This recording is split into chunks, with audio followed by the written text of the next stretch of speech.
이번 주부터 레위기를 강의합니다. 이제 레위기를 강의하게 되는 이유는 두 가지입니다. 우리 이제 야고보서 끝나고 히브리서를 하려고 그러는데요.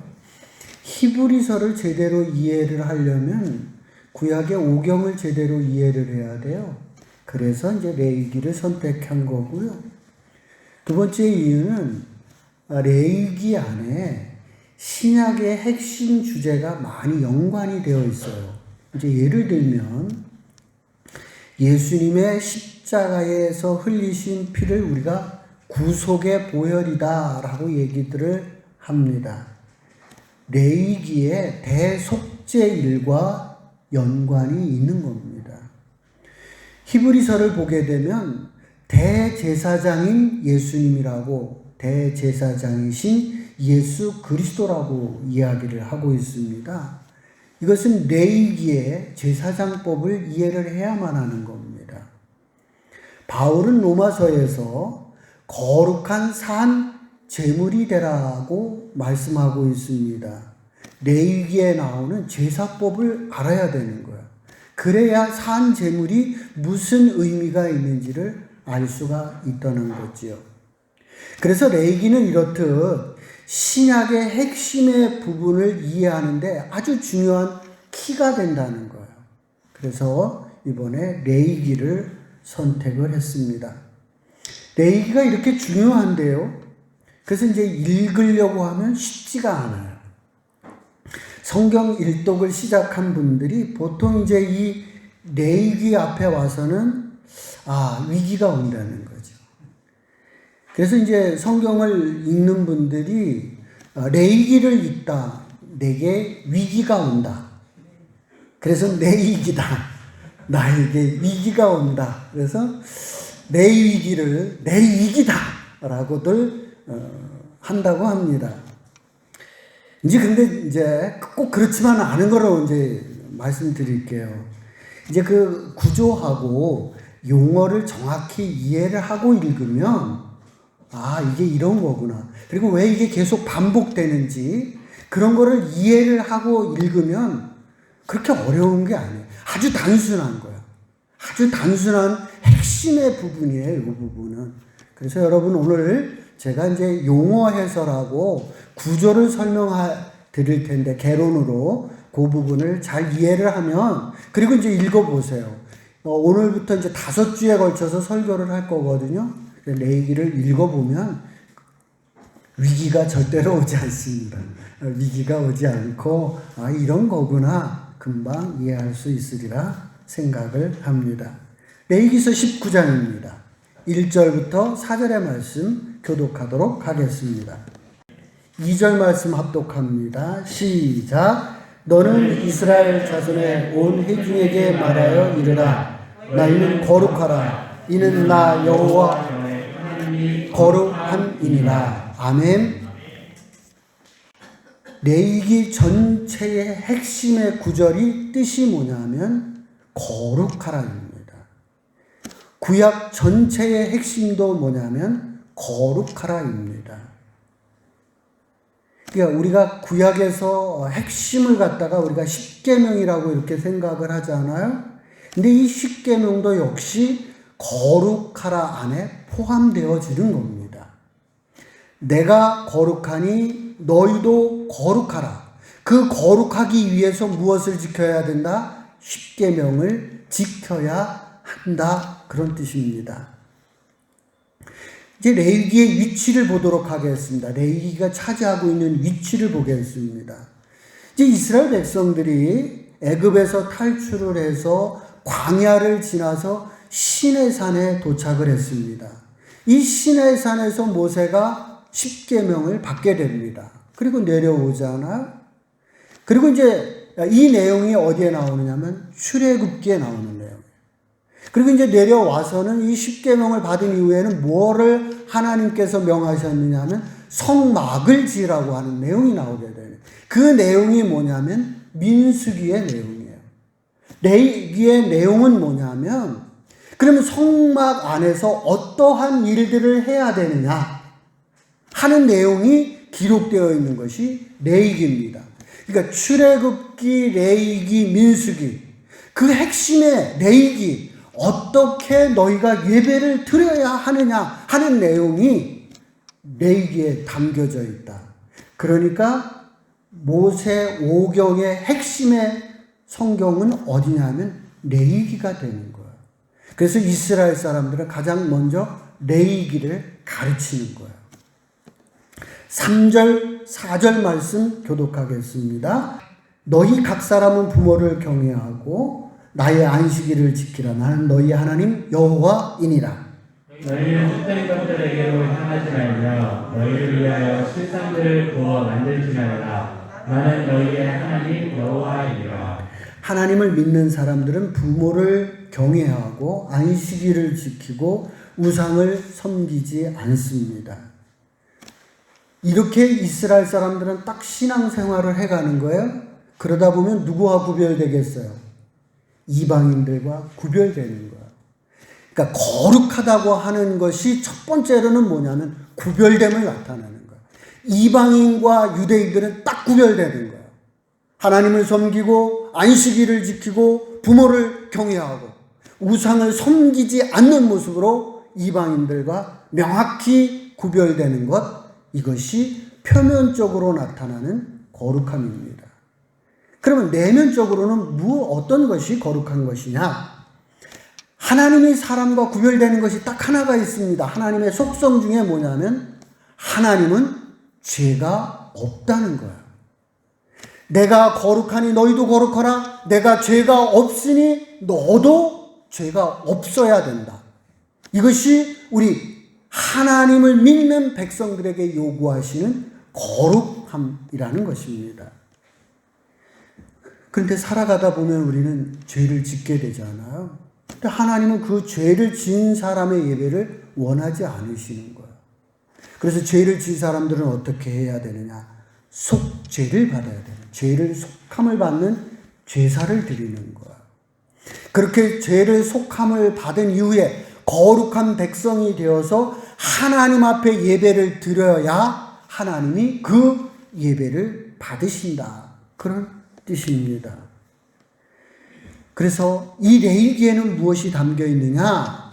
우리가 죄가 없이 살아야 되는데 살아가다 죄를 범했을 경우 그 죄를 어떻게 처리하느냐? 속죄함을 받는 내용이 어디에 나오냐? 레위기에 나온다. 그런 얘기입니다. 그러니까 우리 신앙생활에서 정말 참 중요한 부분이 레위기라 그렇게 볼 수가 있습니다. 주변 앞면을 봐주시기 바랍니다. 레위기의 구성이 어떻게 되어 있느냐 하면 먼저는 16장, 17장이 중요한 부분입니다. 레위기의 핵심 구절이요. 레위기 16장, 17장이 되겠습니다. 하나님께서 내가 거룩하니 너희도 거룩하라. 그렇게 말씀을 주셨어요. 근데 이렇게 살아가다 보면 우리가 죄를 범하게 된다는 것이죠. 그렇게 됐을 땐 반드시 뭐가 필요하냐면 속죄함이 필요하다는 거예요. 죄의 속함을 받는 것이 필요하다. 그런 얘기예요.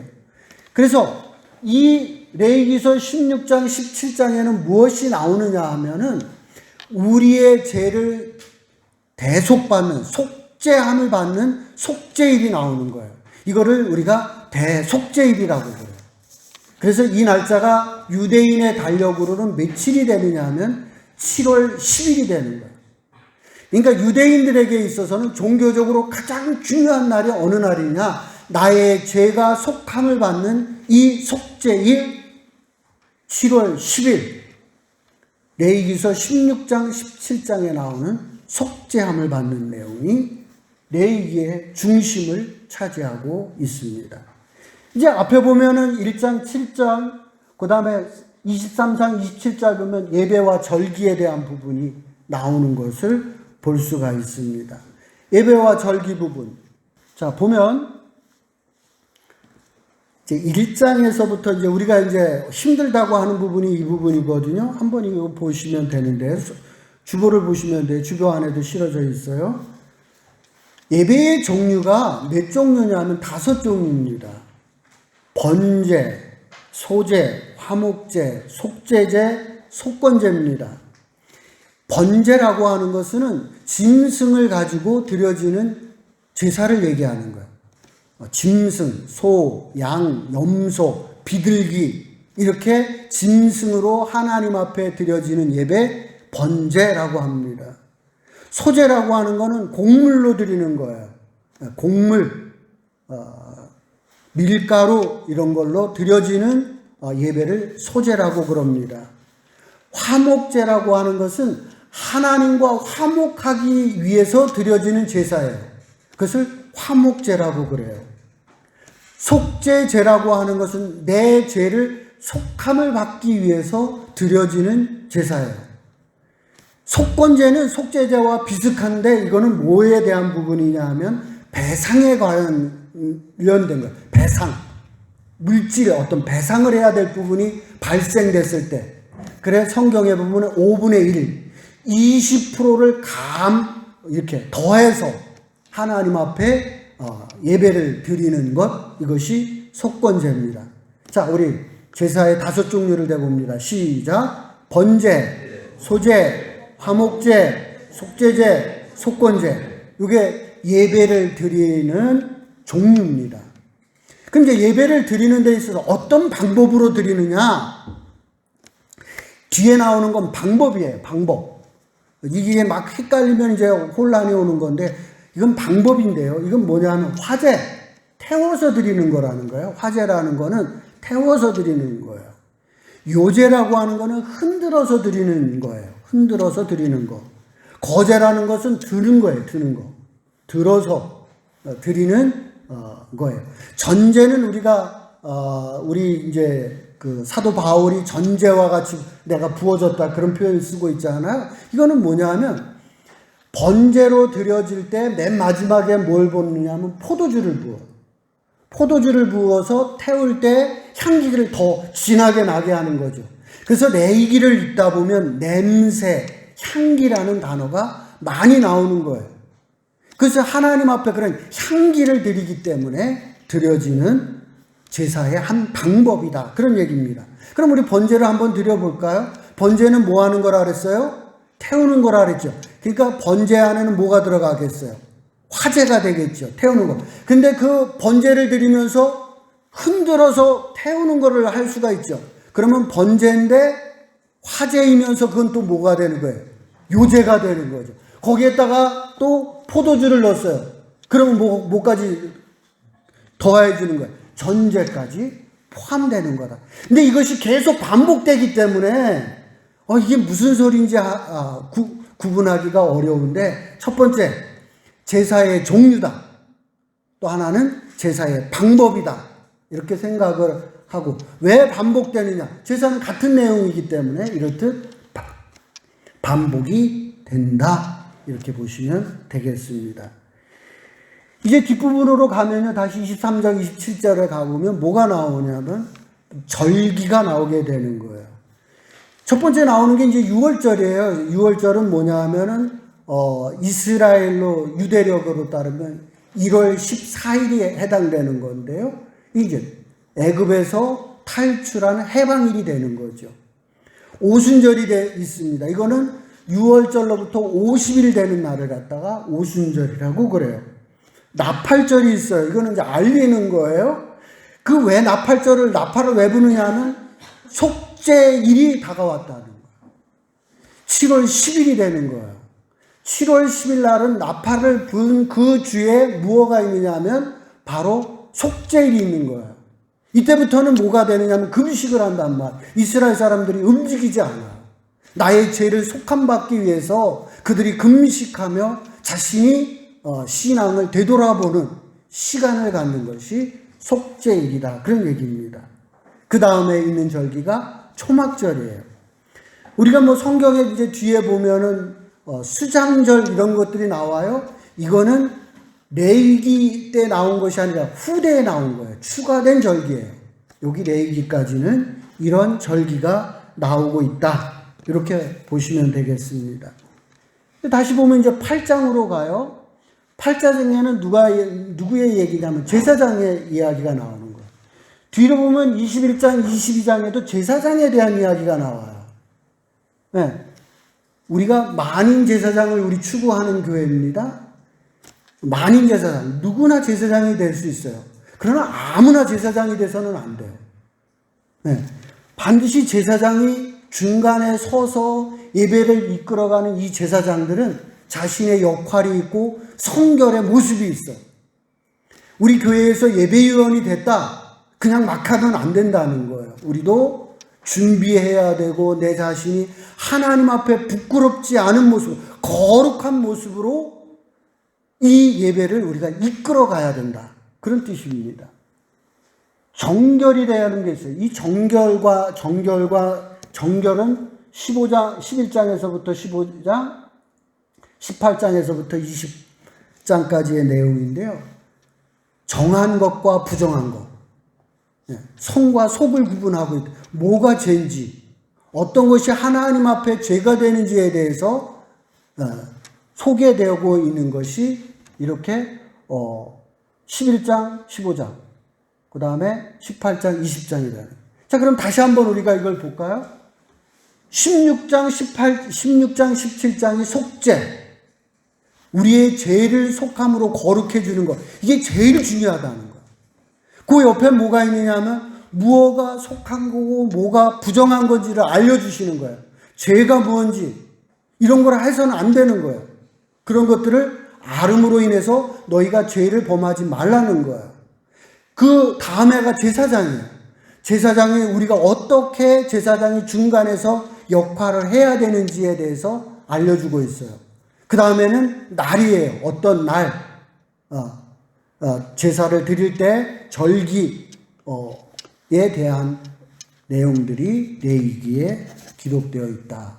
그래서 전체를 보면 뭘 얘기하시려고 하느냐면 너희가 거룩해야 된다 하는 내용들이 이 레위기에 구성되어 있는 것을 우리가 알 수가 있습니다. 자, 그러면 이제 신약 시대에는 어떻게 이 거룩함이 이어져 왔을까? 구약에는 이렇게 했잖아.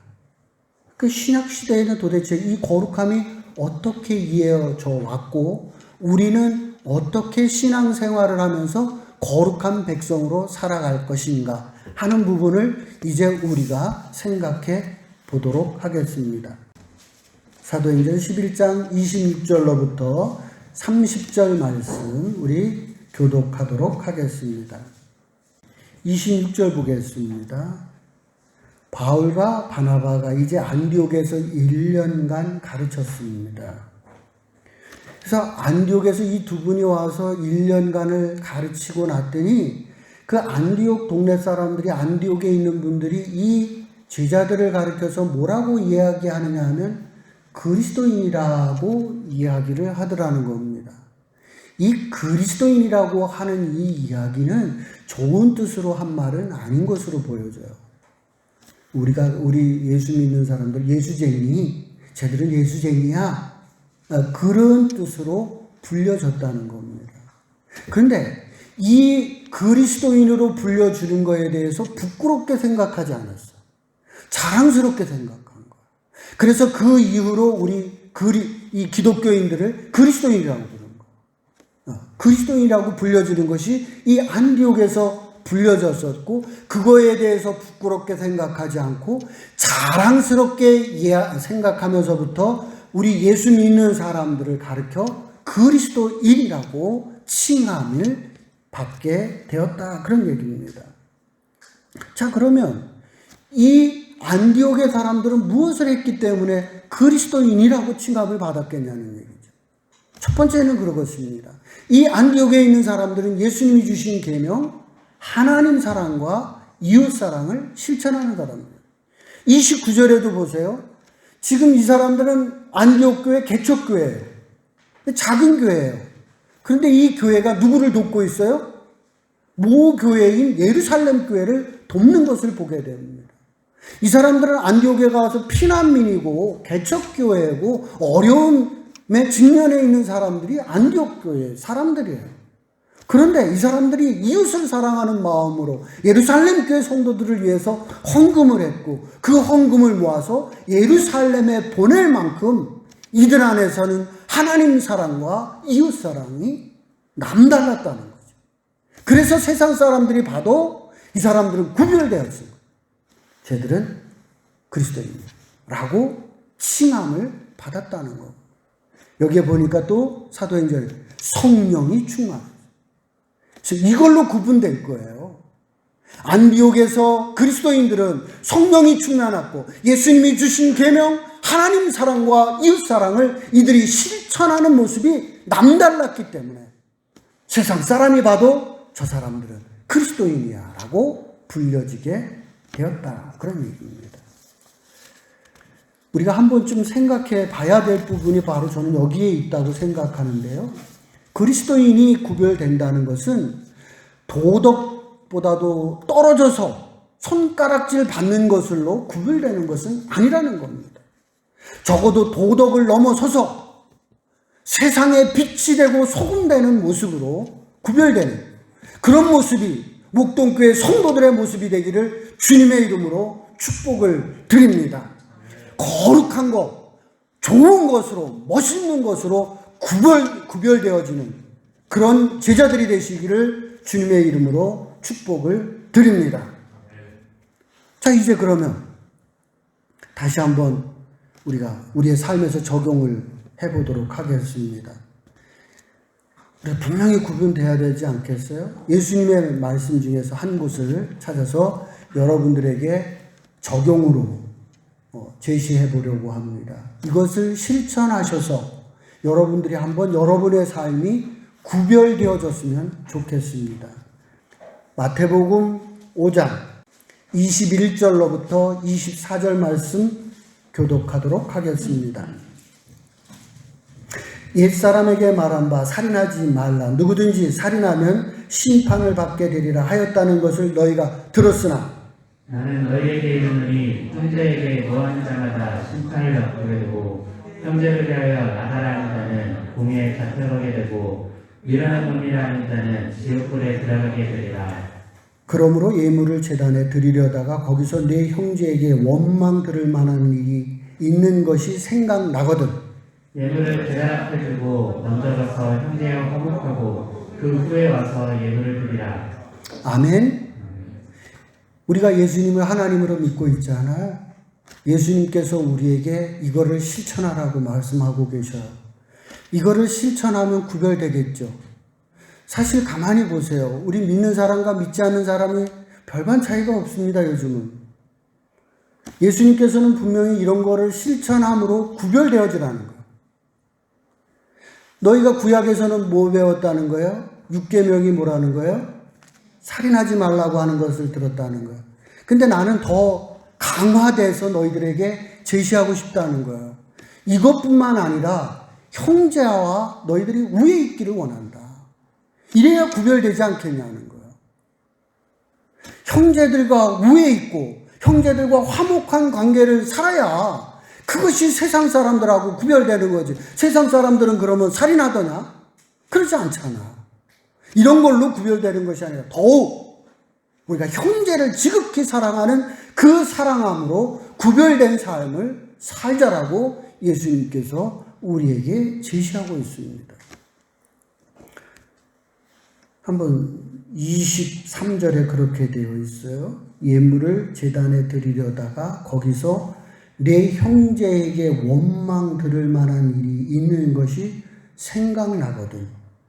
제물을 제단 앞에 두고 먼저 가서 형제와 화목하고 그 후에 와서 예물을 드려라. 하나님께서 이 예물을 기뻐 받으시지 않는다는 거예요. 왜? 내가 거룩해야 되는데 내가 죄된 모습으로 와서 드리기 때문에 하나님이 기뻐하시지 않는다는 거예요. 속죄라고 하는 게 중요하다고 그랬죠. 예배에서 중요한 요소입니다. 속죄함을 받고 그 거룩한 모습으로 하나님 앞에 와야 내가 거룩하니 너도 거룩한, 그래야 내가 내 백성이 되는 거고 내가 드리는 예배를 내가 받으신다는 거예요. 근데 내가 지금 죄를 진 모습으로 와서 예물을 드려도 죄의 모습으로 내게 들어왔기 때문에 하나님은 그 예물을 기뻐하시지 않는다는 것. 먼저 너는 너의 죄를 속하고 거룩한 모습으로 와서 내게 예배를 드려라고 예수님께서 말씀하고 있습니다. 오늘날 우리들 기독교 신앙생활을 해가면서 이 부분이 많이 약화되어 있는 것을 보게 됩니다. 죄를 속함받고 거룩해지려는 몸부림이 우리의 신앙에서 많이 약화되어 있는 것들을 보게 됩니다. 이제 이 레위기를 하는 동안, 레위기서를 우리가 강의하는 동안 여러분 모두가 거룩한 하나님의 백성이 되기 위해서 죄와 멀어지고 죄에 속함받고 거룩하게 하나님 앞에 나오는 그런 제자들이 되시기를 주의 이름으로 축복을 드립니다.